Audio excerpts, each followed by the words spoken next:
আসসালামু আলাইকুম। অষ্টম শ্রেণীর গণিত 2024 সপ্তম অধ্যায় বৃত্তের খুঁটিনাটি।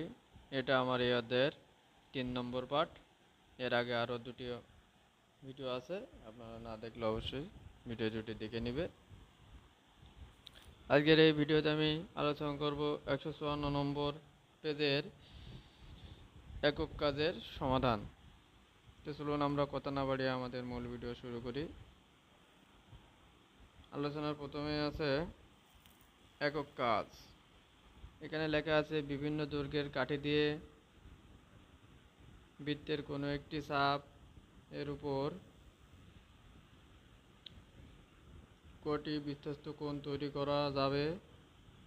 যদি একের অধিক বৃত্তস্থ কোণ তৈরি করা যায় তাহলে কোণগুলো তৈরি করে চাঁদার সাহায্যে সেগুলোকে মেপে দেখো। প্রয়োজনে খাতায় ভিন্ন ভিন্ন ব্যাসার্ধের কয়েকটি বৃত্ত বানিয়ে প্রত্যেকটি একটি করে চাপের উপর একইভাবে একাধিক বৃত্তস্থ কোণ তৈরি করো এবং সেগুলো মেপে দেখো। প্রথম 1 নম্বর যেটা সেটা আছে কোনো বৃত্তের উপচাপের উপর দণ্ডায়মান বৃত্তস্থ কোণগুলো কি হবে। কোনো বৃত্তের উপচাপের উপর আমি প্রথমে একটা বৃত্ত আঁকবো। ধরে নিলাম এটা একটা বৃত্ত, এটা দিই কোনো বৃত্তের উপচাপ, এটা হলো উপচাপ। এখানে আমরা এ দিব, এখানে বি, তাহলে এ থেকে বি এটা হলো উপচাপ।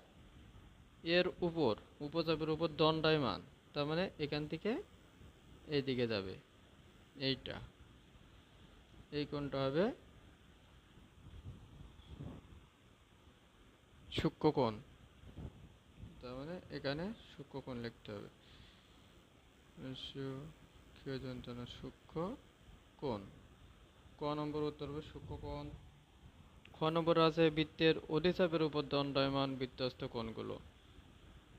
অধিচাপ, তাহলে আমরা আর একটা বৃত্ত আঁকবো। বৃত্ত আঁকলাম অধিচাপ, এখানে আমরা এ দিব, এখানে দিব বি। অধিচাপ কোনটা, এ থেকে বি এটা হলো অধিচাপ, তার মানে কোনটা হবে এইভাবে, এই কোনটা। বৃত্তের অধিচাপের উপর দণ্ডায়মান বৃত্তস্থ কোণগুলো, তাহলে অবশ্যই এটা স্থূলকোণ হবে।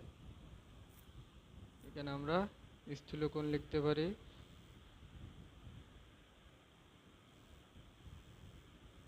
স্থূলকোণ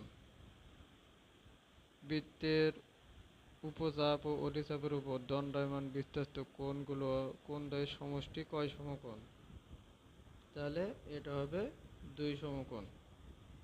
এখানে আমরা 2 সমকোণ লিখব। বৃত্তের একই চাপের উপর দণ্ডায়মান বৃত্তস্থ কোণগুলো পরস্পর সমান হবে। সমান। কোন বৃত্তের অধিচাপের অন্তর্লিখিত কোণ, বৃত্তের অধিচাপের অন্তর্লিখিত কোণ, এখানে আমরা একটা দিলাম। অধিচাপ কোনটা, এ বি, এ থেকে বি এটা হলো অধিচাপ। এর অন্তর্লিখিত মানে এর ভিতরে যে কোণটা হবে, তাহলে এই কোণটা অবশ্যই কি কোণ হবে, এটা হলো সূক্ষ্মকোণ হবে। তার মানে সূক্ষ্মকোণে টিক মারব। কোন বৃত্তের উপচাপের অন্তর্লিখিত কোণ, বৃত্তের উপচাপের অন্তর্লিখিত কোণ, তাহলে এভাবে একটা বৃত্ত আঁকলাম।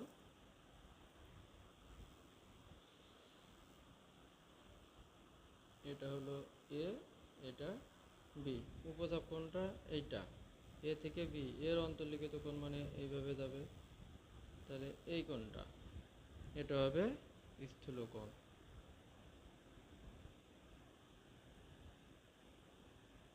তার মানে আমাদের এখানে মনে রাখতে হবে যে বৃত্তের অন্তর্লিখিত মানে ওই উপচাপের সাথে, আর উপচাপের উপরে মানে তার বিপরীতে হবে, এটা আমাদের মনে রাখতে হবে।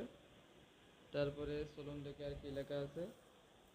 তারপরে আরেকটি আছে নিচের বিষয়গুলোর মধ্যকার পার্থক্য পাশের বক্সে লেখো। এখানে আছে উপবৃত্তচাপ ও উপবৃত্তাংশ। উপবৃত্তচাপ কোনটা? উপবৃত্তচাপ। আমরা প্রথমে একটা বৃত্ত আঁকলাম, উপবৃত্ত। প্রথমে একটা বৃত্ত আঁকবো, বৃত্ত আঁকলাম, উপবৃত্তচাপ। এখানে আমরা যদি এ লিখি, এখানে যদি বি লিখি, তাহলে উপ মানে ছোট, এ থেকে বি পর্যন্ত, এটা হলো উপবৃত্তচাপ। আর উপবৃত্তাংশ কোনটা? এই যে ভিতরে যেটা আছে এটা হলো উপবৃত্তাংশ, এটা পুরো মিলে এটা হলো উপবৃত্তাংশ। অধিবৃত্তচাপ ও অধিবৃত্তাংশ, তাহলে আমরা আর একটা ত্রিভুজ আঁকবো। এখানে যদি এ লিখি, এখানে যদি বি লিখি, অধিবৃত্তচাপ, তাহলে অধিবৃত্তচাপ হলো এ থেকে বি এই পর্যন্ত, আর অধিবৃত্তাংশ হলো এটুক পুরো। অধিবৃত্তাংশ হবে এই যে এর ভিতরে যেটুকু আছে এটুক, এটুকু হবে অধিবৃত্তাংশ। তারপরে কি লেখা আছে? বৃত্তাংশ ও বৃত্তকলা। আমরা এবার দেখব বৃত্তাংশ ও বৃত্তকলা।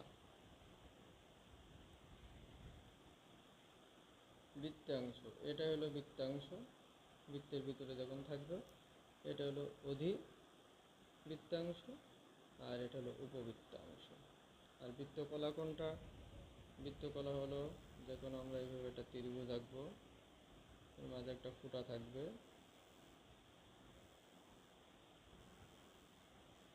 এ বি শূন্য, এটা হলো বৃত্তাংশ, এটা হলো বৃত্তকলা। চলুন আমরা কিভাবে এটা লিখতে পারি সেটা দেখে আসি। উপবৃত্তচাপ ও বৃত্তাংশ। উপবৃত্তচাপ, বৃত্তের অর্ধ পরিধির চেয়ে কম পরিধি বিশিষ্ট বৃত্তের অংশ হলো উপবৃত্তচাপ। উপবৃত্তাংশ, বৃত্তের উপচাপের প্রান্তদ্বয় যোগ করে প্রাপ্ত জ্যা সহ বৃত্তের অংশ যা অর্ধবৃত্তের চেয়ে ছোট। অধিবৃত্তচাপ ও অধিবৃত্তাংশ।